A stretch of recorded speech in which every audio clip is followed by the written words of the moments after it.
نحمده ونصلي ونسلم على رسوله الكريم أما بعد.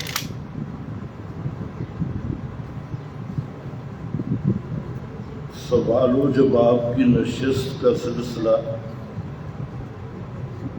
اب انشاءاللہ پھر باقاعدہ آج اس کا آغاز ہے.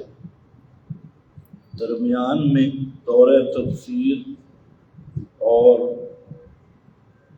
تعطیلات کی وجہ سے یہ سلسلہ معطل رہا، تو اس لیے چند گزارشات ابتداءً سن لیں.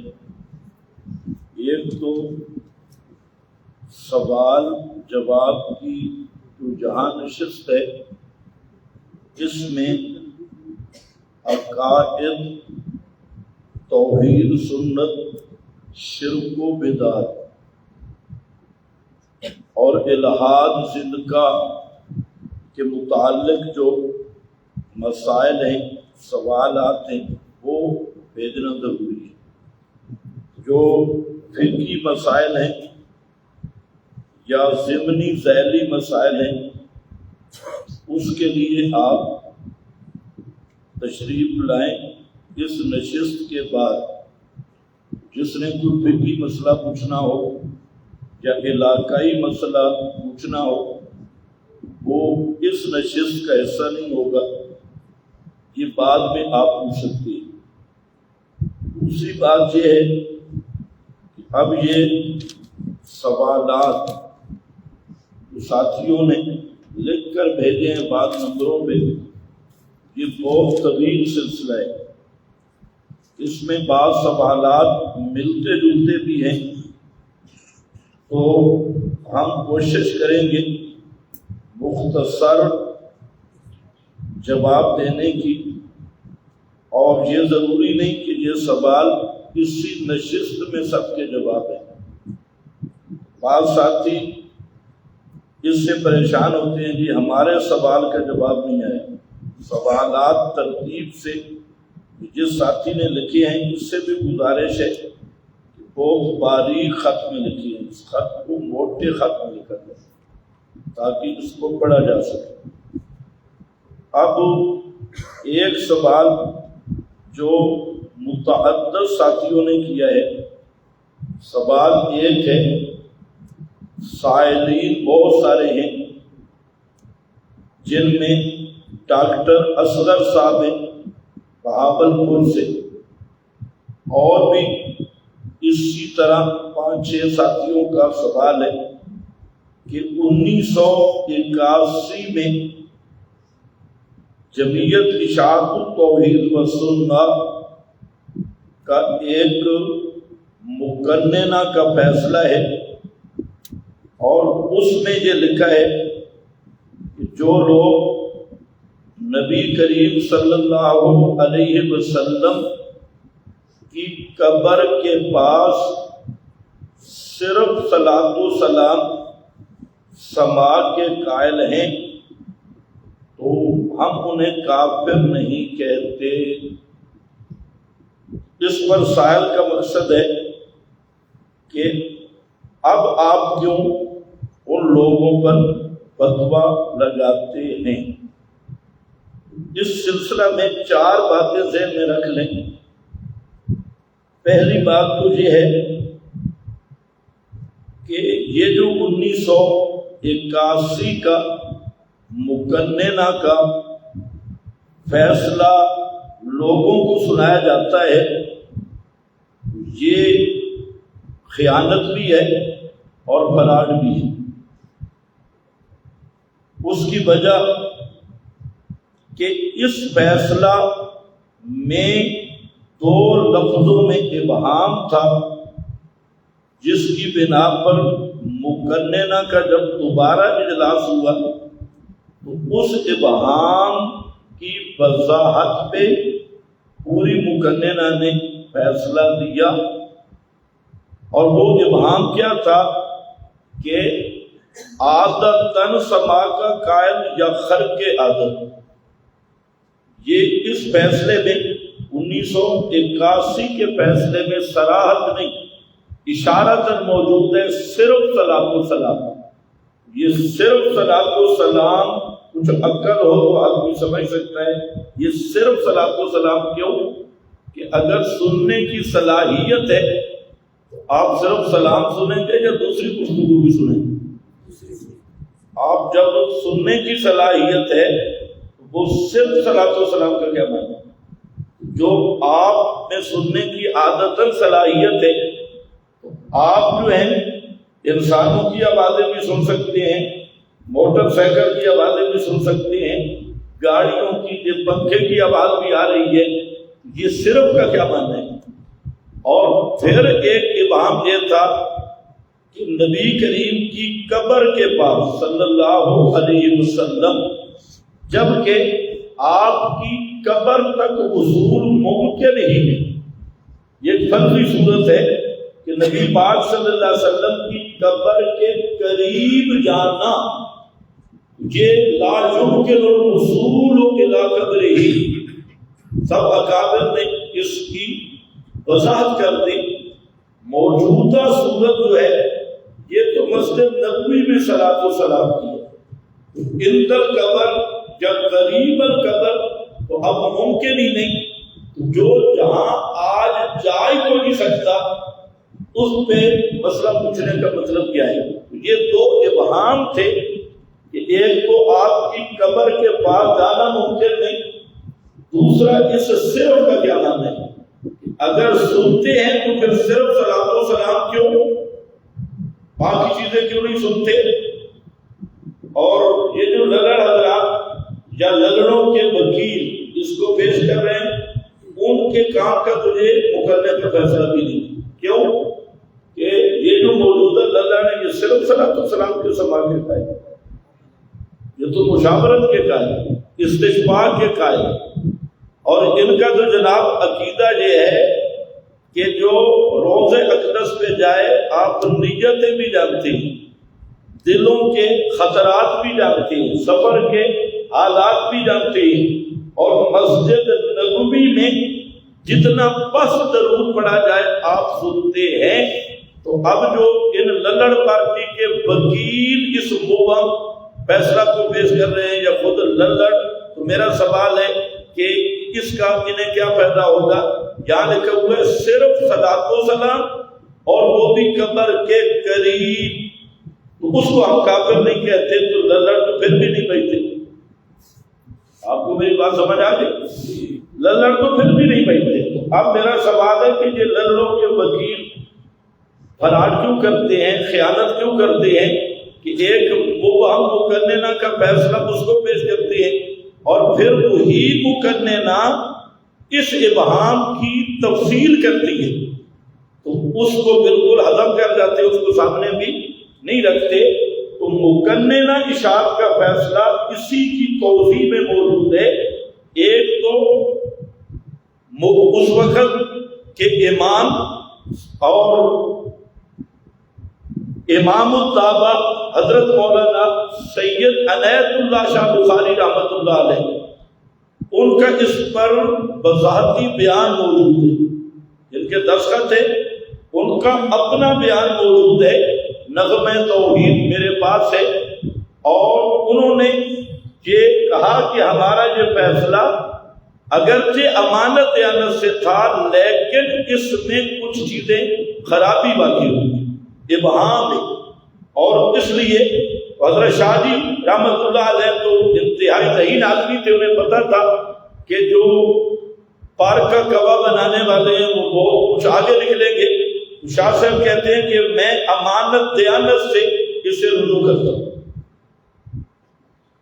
اب یہ بھی کبھی نہیں پیش کریں گے کہ شاہ صاحب جو اس مقننہ کے رکن تھے انہوں نے یہ بات کی۔ اچھا وہ کیا ہے اس فیصلے میں وضاحت ہے، اس میں انہوں نے اسی فیصلے کی وضاحت کی کہ یہ جو صرف صلاۃ و سلام یا وغیرہ، اصل مسئلہ ہے کہ جو لوگ خرقن للعادہ سماعت کے قائل ہیں، خارق عادت طور پر کہ اگر اللہ چاہے کوئی بات سنا دے تو انہیں ہم کافر نہیں کہتے، اور جو عادتاً سماعت کے قائل ہیں وہ بالکل مشرک بھی ہے اور کافر بھی ہے۔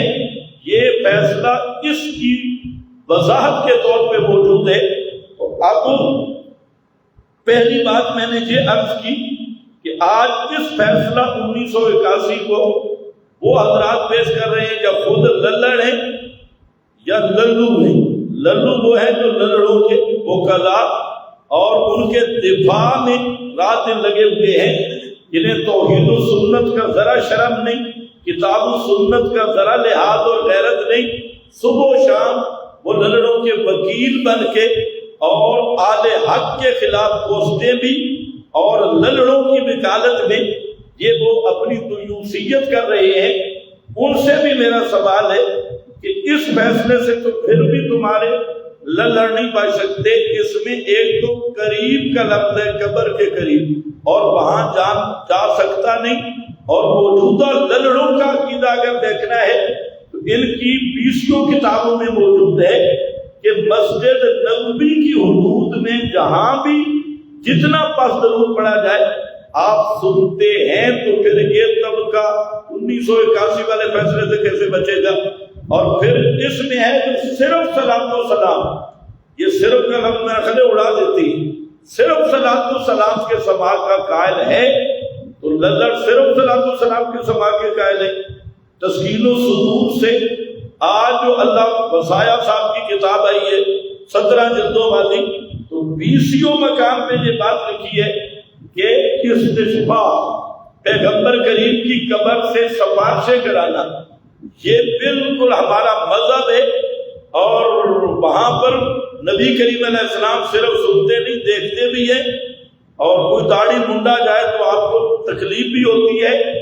اور پھر یہ تو نیٹ کا سوشل میڈیا کا دور ہے، ایسے کھلاڑی ہیں جو کہتے ہیں ہم مشاورت بھی ہمارے بزرگ کرتے ہیں، تو صرف صلاۃ و سلام والا یہ تحریر مبہم نکال کر للڑ تو پھر بھی نہیں بچے گا، تو پھر دھوبی کا کتا نہ گھر کا نہ گھاٹ کا، تمہیں 1981 پہ برات کرنے کی کیا ضرورت ہے؟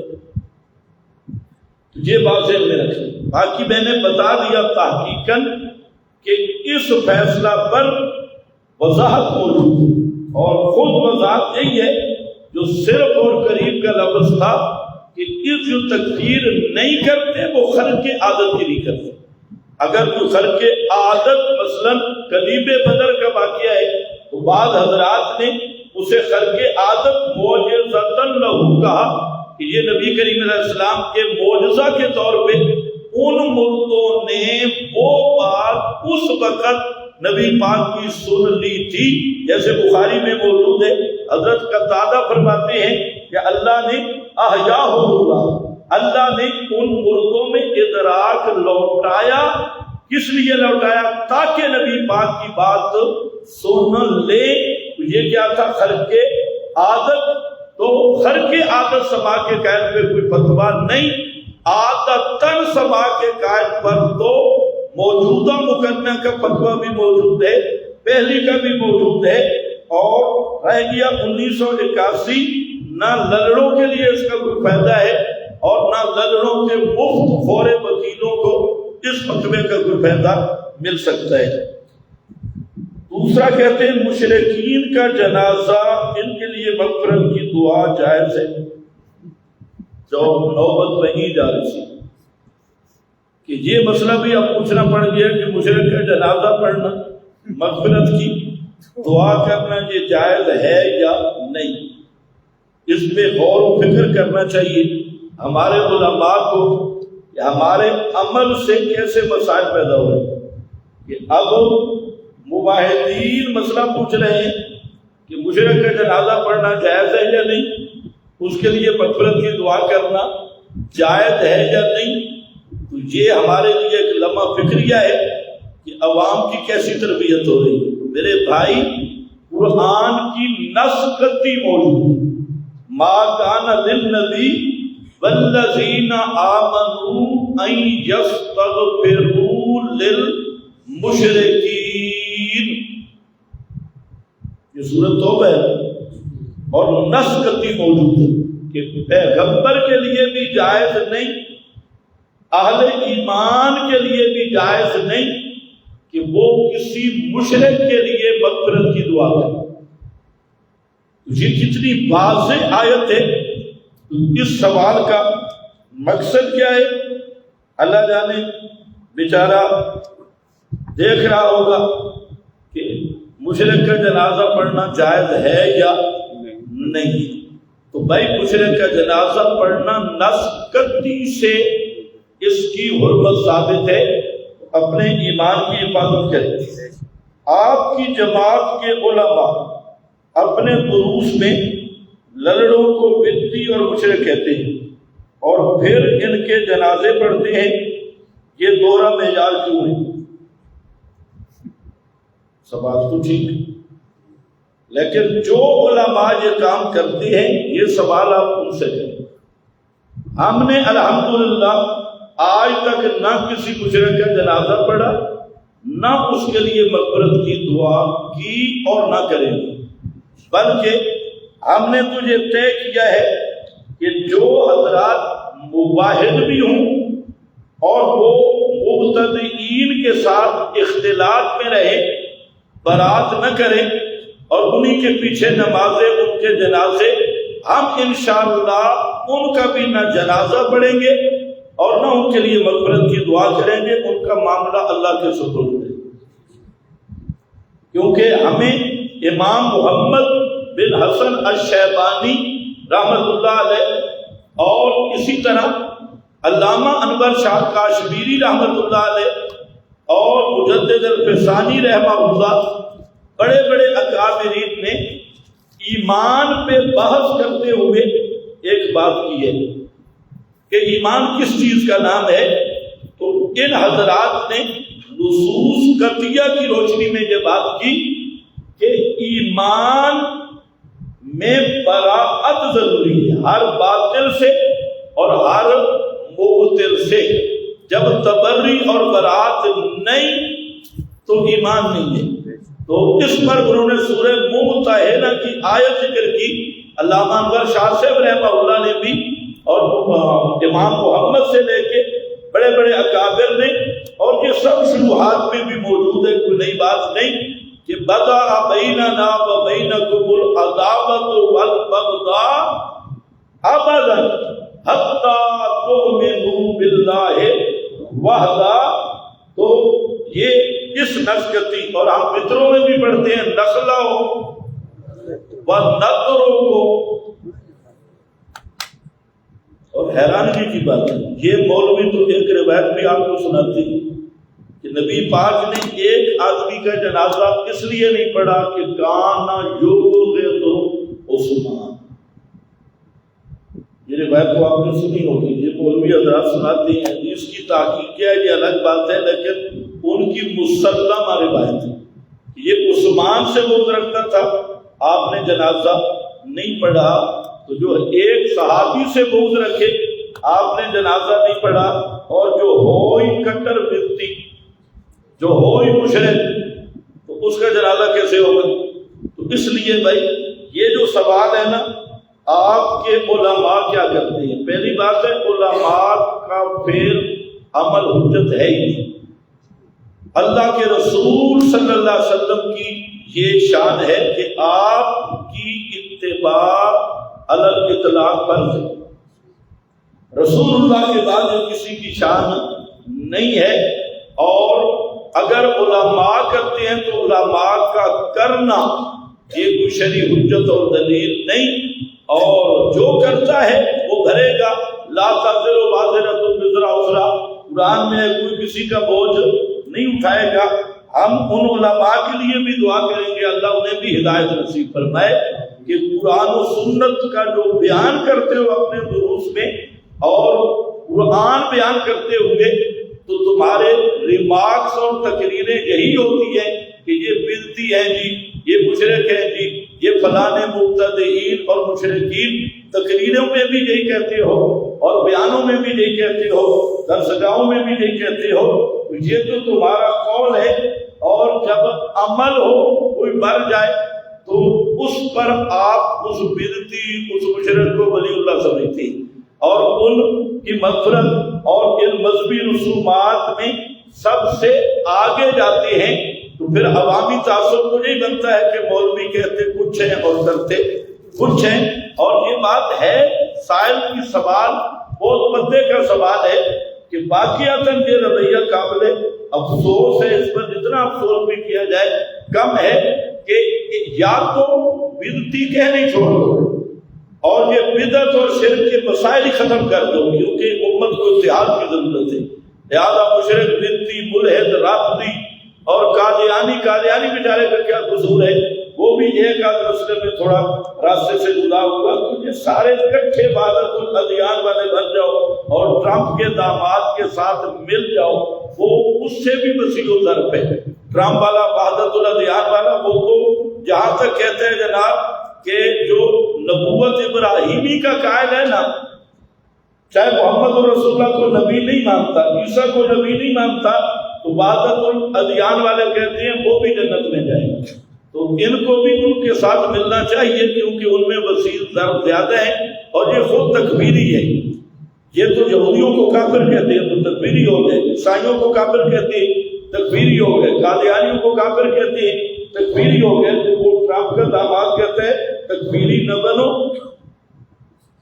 یہاں ٹرمپ کی اور بیٹی بھی ہے، یہ بھی شاید داماد ہی بننا چاہتی ہے۔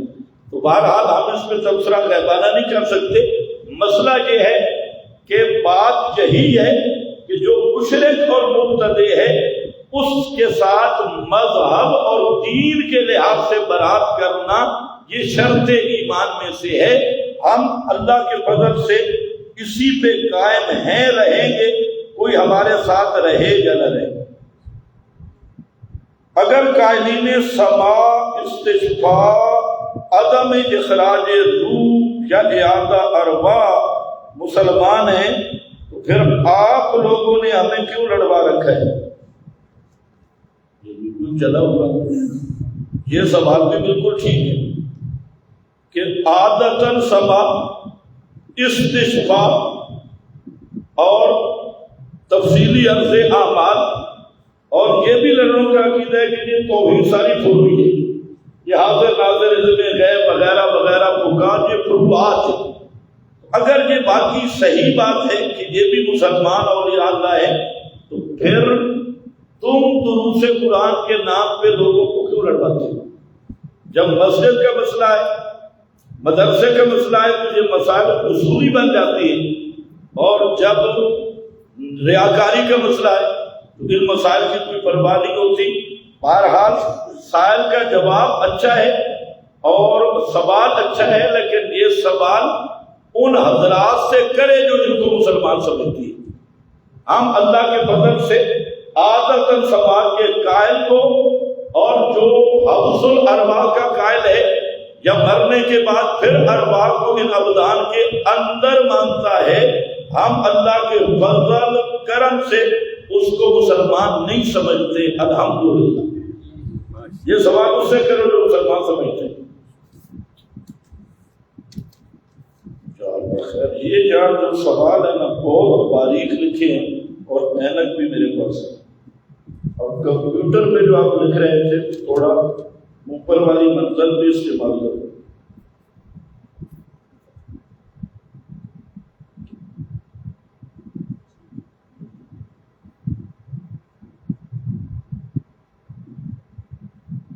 پتہ نہیں ڈیرہ اسماعیل خان سے ہے کوئی بزرگ، عبداللہ خان کہتا ہے شاہ ولی اللہ تحریک کے متعلق آپ کی کیا رائے ہے؟ بہت سے نوجوان اس سے متاثر ہو رہے ہیں جن میں ارشاد کے لوگ بھی شامل ہیں، لیکن جو ولی اللہ تحریک ہے، فکر ولی اللہ، یہ ایک گمراہ کن اور گمراہ ترین فکر ہے۔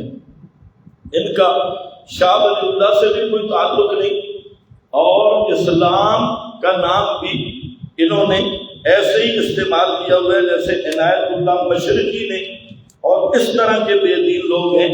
تو فکر ولی اللہ تحریک ایک گمراہ کن اور گمراہ فرقہ ہے، اس سے بچنا ضروری ہے۔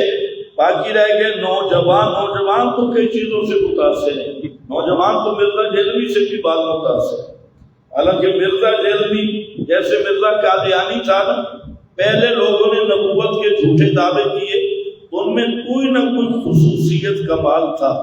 مرزا قادیانی واحد آدمی ہے جس میں دنیا کا انسانیت کا کوئی کمال نہیں تھا، لیکن لوگوں نے اسے نبی مان لیا۔ مرزا جیلوی کو لوگوں نے اپنا رہنما مان لیا، حالانکہ مرزا جیلوی بیچارہ بالکل ان پڑھ ہے، یعنی چٹا ان پڑھ، اس کو بھی لوگوں نے اپنا رہنما بنایا۔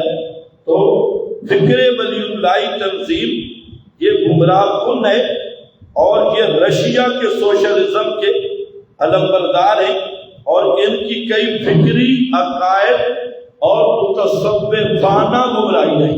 یہ حقیقت تو یہ ہے کہ یہ متصوف ہیں یہ بھی، اور کئی ان کی گمراہیاں ہیں۔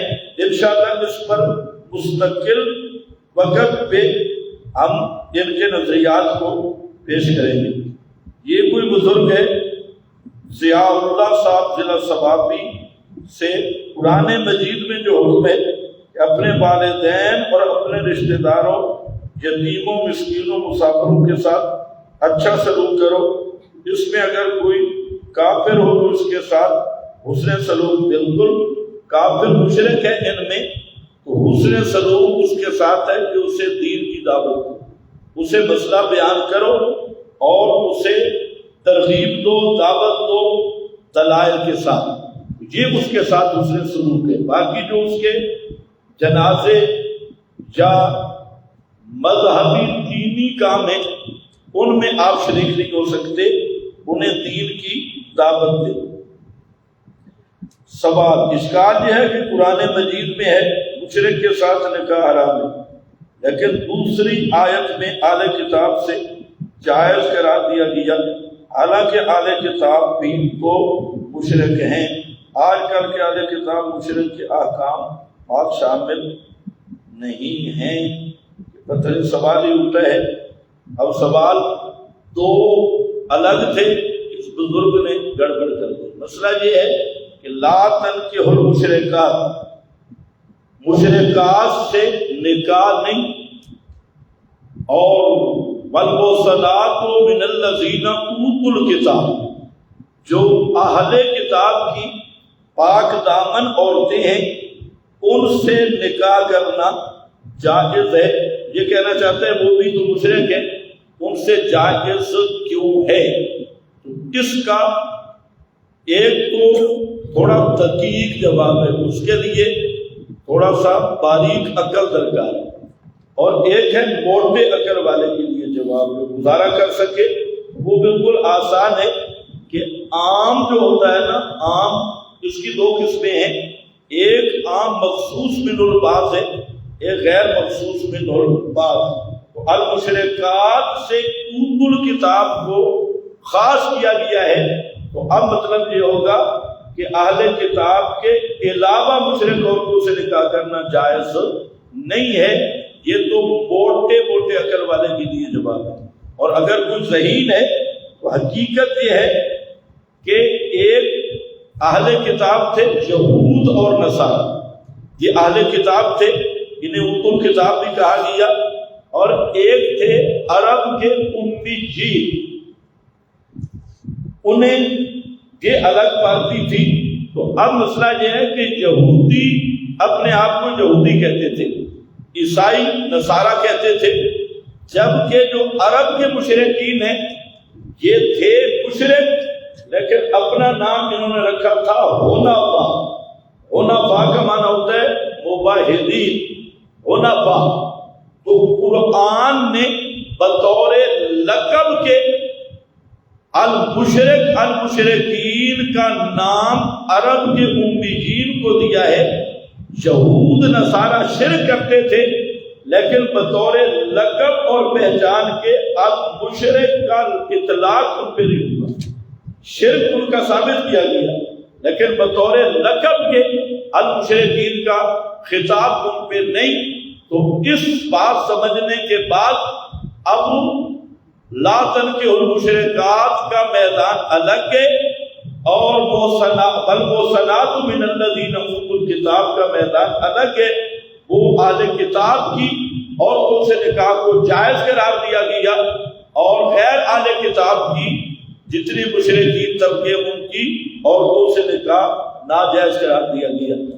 اس زمانے میں اہل کتاب کون ہے؟ تو یہود نصارہ میں بھی بہت سارے لبرل طبقہ پیدا ہوا ہے جو وجود باری کا بھی منکر ہے۔ تو اس زمانے میں بھی جو اصل دین یہودیت اور عیسائیت میں قائم ہے وہ اہل کتاب ہے۔ رہ گیا یہ دوسرا سوال جو مکس کیا کہ اس امت کے وہ فرقے جو کفر و شرک کے مرتکب ہیں اور دعویٰ اسلام کا کرتے ہیں، یہ کس حکم میں؟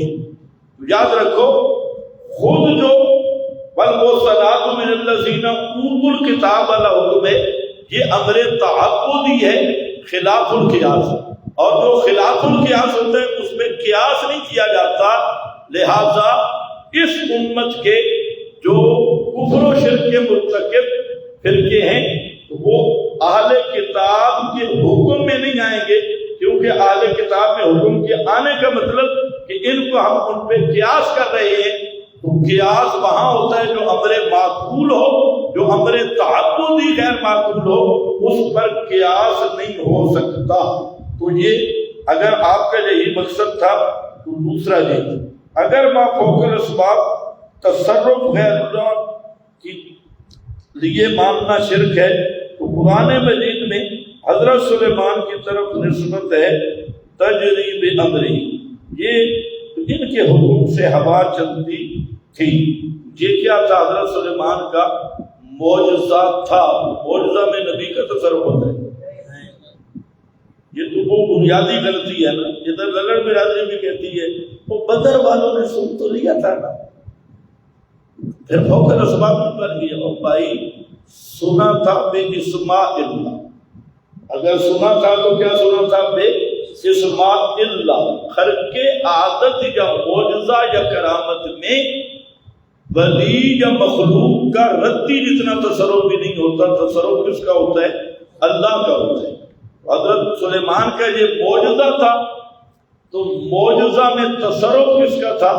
اللہ کا۔ اگر حضرت سلیمان کا تصرف مانے تو پھر تو مشرک ہے، لیکن جب تصرف اللہ کا مانا، اور یہ تو کتاب و سنت کا قطعی فیصلہ ہے کہ معجزات، کرامات، خوارق میں تصرف صرف اللہ کا ہوتا ہے، مخلوق کا نہیں ہوتا۔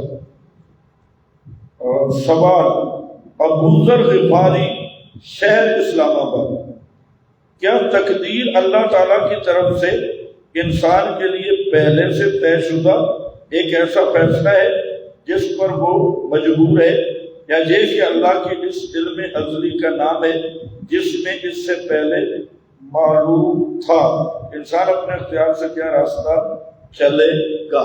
اب یہ سوال تو تھوڑا سا خود سوچ لے، سوال بھی کرنے کا طریقہ نہیں آیا محقق کا، لیکن سوال غلط نہیں ہے۔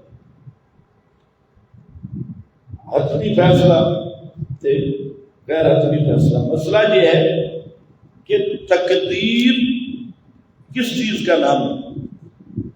تقدیر کے درجات ہے۔ پہلا درجہ اللہ کے علم ازلی میں سب کچھ موجود تھا اور ہے جو کچھ ہونے والا۔ اللہ کے علم ازلی میں سب کچھ تھا اور ہے، تو تقدیر کے پہلے درجہ جس پہ ایمان رکھنا ہے وہ یہ ہے کہ اللہ رب العزت کو سب کچھ معلوم ہے، وہ علیم بکل شیء، ہر چیز اللہ کے علم میں ہے، جو کچھ ہونے والا تھا یا ہوگا یا ہوا، تو اس کا علم محیط اور علم کل شیء یہ اللہ کا خاصہ ہے، اور یہ تقدیر کا ایمان پر پہلا درجہ ہے۔ پھر جو چیز اللہ کے علم میں موجود تھی کائنات کے متعلق، تو دوسرا درجہ ہے کہ وہ اللہ تعالیٰ نے لوح محفوظ میں تحریر کرا دی، تو یہ دوسرا درجہ ہے۔ تو وہ لکھت ہے، اور لکھت کس کی ہے؟ جو علم الہی کے اندر تھا، وہ لوح محفوظ میں بھی وہ تحریر شدہ ہے۔ اب مسئلہ یہ ہے کہ یہ علم آدمی کو مجبور نہیں کرتا، یہ ایک الگ بات ہے۔ ابھی آپ میں کون مجبور ہے؟ کوئی آدمی کھڑا ہونا چاہے کھڑا ہو سکتا ہے؟ نہیں ہو سکتا۔ یہ پانی ہے، یہ میں پی رہا ہوں، یہ اختیار کسبی ہوتا ہے، اور یہی اختیار تحت الاسباب ہے۔ اللہ تعالیٰ نے کسبی اختیار دیا تحت الاسباب، تو تقدیر آدمی کو مجبور نہیں کرتی۔ مسئلہ یہ ہے کہ ہو اللہ کے علم میں تو موجود ہے یہ کیا کرے گا، لیکن اختیار سلب نہیں ہوتا، کرتا اپنی مرضی سے، کرتا اپنے کسب اور اختیار سے۔ تو بہرحال، اور اس کو چاہیے جو اسلام آباد میں ہے تو کبھی بخاری کے درس میں تشریف لائیں، آپ کو تقدیر کا چیپٹر مکمل سمجھا دوں۔ جب دلیل قطعی الثبوت اور قطعی الدلالت ہو، اس کا منکر کافر ہوتا ہے۔ بدر کے واقعہ کے بعد حضرت عائشہ کے جواب سے پہلے درمیانی وقفے میں حضرت عمر کا کیا یہ ماننا تھا کہ مردے سنتے ہیں؟ مردوں کا نہ سننا قطعی الثبوت قطعی الدلالت بھی ہے۔ یہ بھی سوال مبنی پر جہالت ہے، اور یہ للڑ جہالت ہے، اور للڑوں کی جہالت ابو جہل سے بھی بڑی ہوئی۔ مسئلہ یہ ہے کہ حضرت عمر نے کب کہا کہ مردے سنتے ہیں؟ کہیں بھی نہیں کہا۔ رہ گیا واقعہ کلی۔ اب یہ ان کی جہالت یہ ہے کہ ایک خاص واقعہ بدر والے کو اب تک یہ نہیں سمجھ سکے کہ یہ ضابطہ کلیہ ہے یا خاص واقعہ ہے۔ تو بدر کے مردوں کا اگر کوئی، حضرت عمر نے نہیں کہا کہ انہوں نے سنا یا میں اس کا قائل ہوں، اگر بالفرض کوئی بدر کے مردوں کے سماع کا قائل ہو تو اس میں وہ کیا ہے؟ خرقی عادت باقی ہے۔ جو انکار کر رہے ہیں ان کے نزدیک وہ خرقی عادت کا ثبوت نہیں، اور جو کہہ رہے ہیں انہوں نے اسی کو خرقی عادت بنایا، علماء کی بات کر رہا ہوں۔ تو موٹی سی بات ذہن میں رکھے، سماع الاموات کی تنقید نہیں کرتے، اور یہ خصوصاً ہماری للڑ برادری، یہ تو پراپاگنڈا باز ہے۔ سماع الاموات کا ایک مسئلہ ہے عادتاً مردے کا سننا، مردے میں صلاحیت سماع ماننا، اس کا تعلق مسئلہ الہ کے ساتھ ہے۔ اور ایک ہے سماع موارد کا، موارد مخصوص کا سماع، تو یہ ایک علمی بات ہے، اور اس میں بات چلتی ہے کہ خبر واحد مخصص بنتی ہے یا نہیں، تو یہ ابحاث جدا ہے۔ لیکن ہماری بات جس پر ہم تکفیر یعنی فتویٰ بتاتے ہیں، وہ فتویٰ یہ ہے کہ جو میت میں صلاحیت قابلیت سماع مانتا ہے تو یہ مافوق الاسباب صفت سمیع میت میں مان کر یہ مشرک ہے اور لا الہ الا اللہ کا منکر ہے۔ تو یہ ہے سماع الاموات عادتاً، اور ایک ہے موارد مخصوص، مثلا کلیم بدر کا سماع، تو یہ کون سا ہے؟ مورد مخصوص میں۔ تو مورد مخصوص میں تو اختلاف اس میں ہے کہ اس وقت بطور معجزہ کے ان مردوں نے سنا تھا یا نہیں، اس روایت کا کوئی معنی اور ہے۔ تو بعض علماء جو کہتے ہیں کہ اس وقت بدر کے مردوں نے نبی کریم علیہ السلام کی وہ بات سن لی تھی، اور سنی کیسے تھی؟ گانا معجزہ تلہ، یہ آپ کا معجزہ تھا۔ تو اس میں ذرا غور کرو گے نا تو یہ بات بڑی وزنی ہے۔ اچھا، سن لی بطور معجزہ، معجزہ تحت الاسباب میں ہوتا ہے، فوق الاسباب۔ تو خود یہی عبارتیں بتا رہی ہیں کہ مرنے کے بعد سننا تحت الاسباب نہیں، جب فوق الاسباب ہے، فوق الاسباب مخلوق میں صفت مانے گا تو مشرک ہے۔ 1 دونے 2 سے 2 دونے 4۔ اب رہ گیا موارد کا اختلاف، وہ ایک علمی بات ہے کہ اس وقت انہوں نے سنا نہیں سنا کیا ہے، تو اس کا بحث ہی جدا ہے۔ اس میں قطعی ثبوت تھے حضرت عمر قائل، تو کس نے کہا حضرت عمر قائل تھے؟ اگر بل پر حضرت عمر یہ مانے بھی صحیح کہ اس وقت ان مردوں نے یہ بات نبی پاک کی سن لی، تو اس میں کیا حرج ہے؟ ہم بھی کہتے ہیں جب اللہ چاہے کوئی بات سنا، یہ اللہ کی قدرت اور شان ہے۔ سمجھ گئے میری بات؟ یہ بات دراصل آگے سوال اگلا بھی یہی ہے۔ ہاں، تو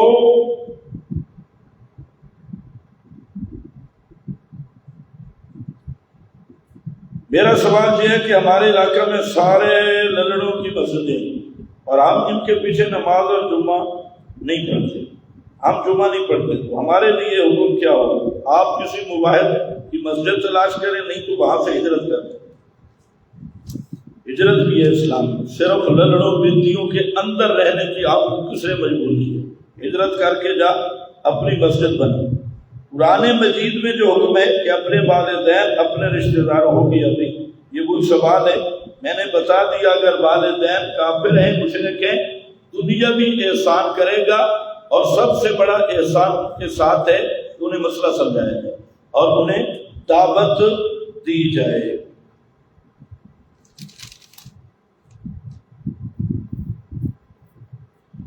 مانسیرا سے علی محمد سلیمان صاحب، مولانا مودودی کے بارے میں ایک عالم آدمی کو کیا رائے رکھنی چاہیے؟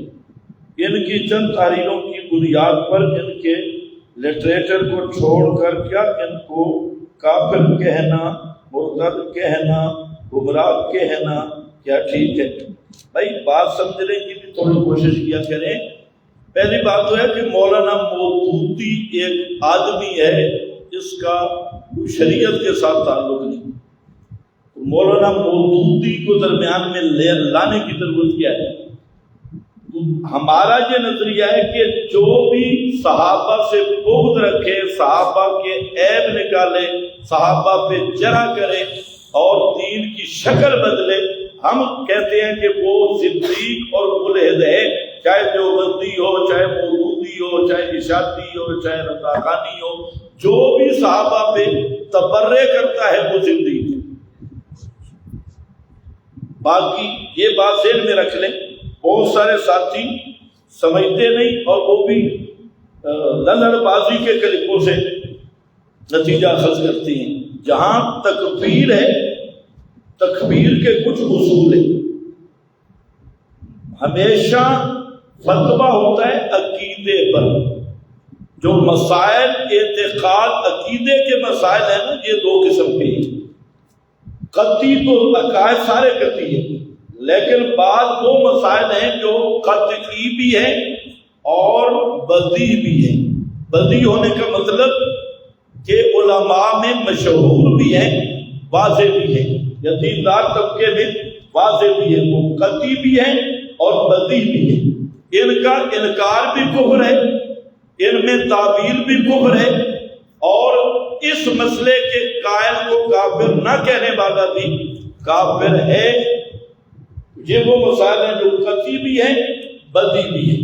دوسرے وہ مسائل ہیں کہ وہ قطعی ہیں امور اعتقادیہ، لیکن ہیں نظری، وہ معروف اور مشہور نہیں، تو ان میں شخصی تکفیر کے لیے ضابطہ یہ ہے کہ اتمام حجت ہو، کہ اس آدمی کو مسئلہ سمجھایا جائے۔ اگر غبی ہے، جیسے روح المعانی میں بشریت کا مسئلہ لکھا ہوا ہے کہ اگر غبی ہے تو اسے سمجھائیں گے، ان جہادہ فحکمنا بکفرہ۔ تو شخصی تکفیر کے لیے یہ ضروری ہے کہ اس شخص کا یہ عقیدہ ہے بھی صحیح یا نہیں۔ مثلا ہم کہتے ہیں عادتاً سماج کا قائل وہ شرک کا مرتکب ہے۔ اب کسی آدمی کا یہ عقیدہ ہے تو اس پہ فتویٰ لگے گا، اور جس کا یہ عقیدہ نہیں تو تمہیں گھسیٹ کے اس کو لانے کی ضرورت بھی نہیں ہے۔ تو شخصی تکفیر کا مسئلہ الگ ہے کہ کسی شخص سے معین پر شرک کا فتویٰ لگانا، تو وہ تب ہوگا کہ اس سے وہ شرکیہ کفریہ عقیدہ بھی قطعی طور پہ ثابت ہو، تمہارے مفروضوں پہ نہ ہو۔ ایک اور دوسرا کریں گے، ورنہ شخصی تکفیر کرنا الگ چیز ہے عقیدے پہ فتویٰ دینا الگ چیز ہے، دونوں میں فرق ہے۔ پھر ایک لزوم کفر ہے، ایک التزام کفر ہے۔ لزوم کفر کہ کسی کی عبادت سے کفر لازم آ رہا ہے، اور التزام کے جو کفر لازم آ رہا ہے اس نے وہی معنی اختیار بھی کیا ہوا ہے، تو شخص کی تکفیر تب ہوگی کہ وہ کوئی کفریہ مفہوم کو اختیار بھی کرے، لیکن عبارت کو ہم کفریہ کہیں گے جس عبارت پہ کفر لازم آ رہا ہو۔ یہ جو مفتی حضرات سال 2 سال لگاتے ہیں دوبارہ حضوری پڑھ کے، تو ان کے نصاب کی بھی چیکنگ کرنی چاہیے۔ انہیں یہ بھی نہیں پتا کہ عقیدے پہ فتویٰ کیا ہوتا ہے اور تکفیر شخصی کیا ہوتی ہے، لزوم کفر کیا ہے، التزام کفر کیا ہے، کسی چیز کا پتہ نہیں، اور انہوں نے سمجھا کہ قادیانی کافر ہیں، بس باقی ساری دنیا مسلمان، اور بالکل ٹرمپ والا مزاج۔ کیا تقلید واجب ہے؟ اگر واجب ہے تو اس کی دلیل قرآن و سنت حدیث صحیحہ کی روشنی میں عنایت فرمائیں، جس میں کوئی احتمال نہ ہو کسی قسم کا بھی جزا۔ سوال مبنی پر جہالت، مبنی پر جہالت، سوال ہی مبنی پر جہالت، جس میں کسی قسم کا احتمال نہ ہو۔ علماء تو سمجھ سکتے ہیں کہ کتنی بڑی جہالت، کسی قسم کا احتمال نہ، ناشیان دلیل، ناشیان غیر دلیل۔ یہ سوال مبنی پر جہالت ہے، اور سائل پر لازمی ہے تقلید کے وجوب کے دلیل خود سائل کا سوال ہے کہ ایسے جاہل پر تقلید کرنا واجب ہے۔ فاسألوا اہل الذکر ان کنتم لا تعلمون۔ سمجھ گئے؟ تقلید پر انشاءاللہ مفصل گفتگو میں کروں گا۔ یہ مختصر ٹائم میں اتنی بات سن لو کہ تقلید کہتے کس کو؟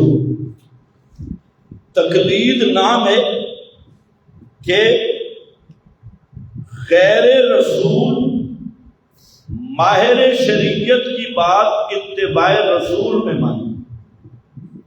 تقلید کس کا نام ہے؟ غیر رسول ماہر شریعت پر رسول کی اطاعت اور اتباع میں اعتماد کرنا، اس کا معنی ہے تقلید۔ غیر رسول کی ہوتی ہے لیکن اتباع رسول، اور کہتی ہوتی کس کی ہے؟ ماہر شریعت کی۔ پوری تقلید کے لیے خلاصہ ہے، اور اس کے وجوب کی دلیل ہے یا ایھا الذین آمنوا اطیعوا اللہ واطیعوا الرسول واولی الامر منکم۔ اولی الامر منکم کا معنی خود قرآن میں موجود ہے، الذین یستنبطونہ، اسی سورہ نساء میں۔ اولی الامر کون ہے؟ اہل الاستنباط، اہل الاجتہاد۔ یہاں 3 اطاعتیں واجب ہیں، اللہ کی اطاعت، رسول کی اطاعت، اور اولی الامر کون ہے؟ اولی الاستنباط، مجتہدین کی اطاعت واجب ہے، لیکن ایک فرق ہے، اولی الامر کے ساتھ اطیعوا نہیں آیا، یہی بتانے کے لیے کہ غیر رسول کی اطاعت کے لیے شرط ہے کہ وہ رسول کے مخالف نہ ہو۔ رسول کے مقابل اور مخالف غیر رسول کی اطاعت یہ کفر ہے، اور رسول کی اطاعت میں غیر رسول کی اطاعت واجب ہے، اسی کا نام تقلید ہے۔ صحیح اور ضعیف حدیث میں فرق کیسے کریں؟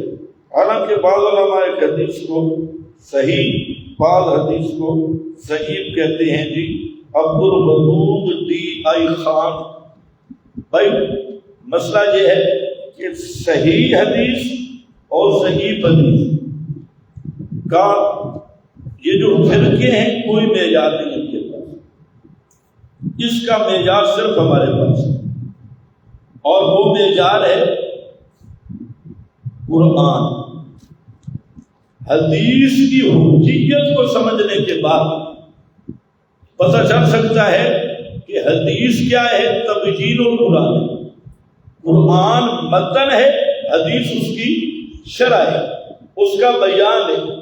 قرآن علم ہے، حدیث اس پر عمل ہے، اس میں حسن ہے۔ تو اب صحت ضعیف، یعنی رسول کا فرمان ہے یا نہیں، تو سب سے پہلے اصل قرآن ہے، اور قرآن میزان ہے۔ جو قرآن کے مضامین کے موافق ہوگی وہ حدیث صحیح ہے، اور جو قرآن کے مضامین سے ٹکرائے گی وہ حدیث راوی سچے بھی ہوں حدیث صحیح نہیں۔ تو اس کے لیے میزان کیا ہے؟ قرآن، اور 8 وجوہ ہیں اس کی، حدیث صحیح اور ضعیف کا میزان قرآن ہونا 8 وجوہ ہیں، تو یہ کبھی مستقل پاس میں آ جائے گا۔ تو حدیث ثقلین کے بارے میں بتائیں گے۔ حدیث ثقلین پر مفصل گفتگو الفرقان پر موجود ہے، وہاں سے آپ دیکھ لیں تو پوری بحث اور مفصل گفتگو۔ کسی چیز کے مستحب ہونے کے لیے صحیح حدیث کا ہونا ضروری ہے یا نہیں؟ اگر ضروری ہے تو پھر اس روایت کا کیا مطلب ہے کہ جو مستدرک حاکم میں موجود ہے، جس کا مفہوم یہ کہ جن لوگوں نے، جس کو لوگ حسن سمجھے اسے تم بھی حسن سمجھو۔ لوگ تو مریم نواز کو حسن سمجھے، لوگ تو گانے بجانے کو حسن سمجھ رہے، لوگ تو اپنے رسم و رواج کو حسن سمجھ رہے۔ اس لیے یاد رکھو کہ جہالت۔ مسئلہ یہ ہے کہ ایک ہے دنیاوی امور دنیاوی میں اصل اباحت ہے جب تک منع نہ ہو، اور دوسرا ہے امور دینیہ اور عبادت، تو اس کے لیے ثبوت چاہیے، اس میں اصل توقف ہے، اس کے لیے ثبوت درکار ہے دین اور عبادت کے لیے۔ باقی رہ گیا کہ جس کو لوگ اچھا سمجھے، یہ پوری حدیث اس طرح نہیں جیسے آپ کو بتائی گئی، یہ بخاری مسلم میں بھی ہے، مسند احمد میں بھی ہے۔ اس حدیث کا پس منظر جو ہے وہ یہ ہے کہ کچھ لوگ نبی کریم علیہ السلام کے پاس آئے، بھوک کے آثار ان پر ظاہر تھے، تو آپ پریشان ہوئے، مسجد میں آئے، اذان ہوئی، لوگ جمع ہوئے، آپ نے صدقہ کی ترغیب دی، تو کچھ صحابہ وہ اپنا صدقہ لے کے آئے، تو آپ نے اسی ترغیب میں فرما دیا من سن فی الاسلام سنتا حسنہ، کہ جو جس نے یہ ابتدا کی ہے صدقہ دینے کی، تو جتنے لوگ اس پہ عمل کریں گے ان کا ثواب اس کو بھی ہوگا، تو وہ سنتا حسنہ ہے، اور لوگوں نے اس کو بدعتا حسنہ بنایا۔ اور جو مارا المسلمون حسنہ ہے وہ صحابہ میں جا رہے۔ باقی رہ گیا خیر القرون کے بعد کا نہ تعامل حجت ہے، اور نہ خیر القرون کے بعد کی تلقی بالقبول حجت ہے، اور نہ شر القرون کے علماء حضرات کا عمل حجت ہے، اور اس سے دین ثابت ہو سکتا ہے یعنی نہیں ہو سکتا۔ بس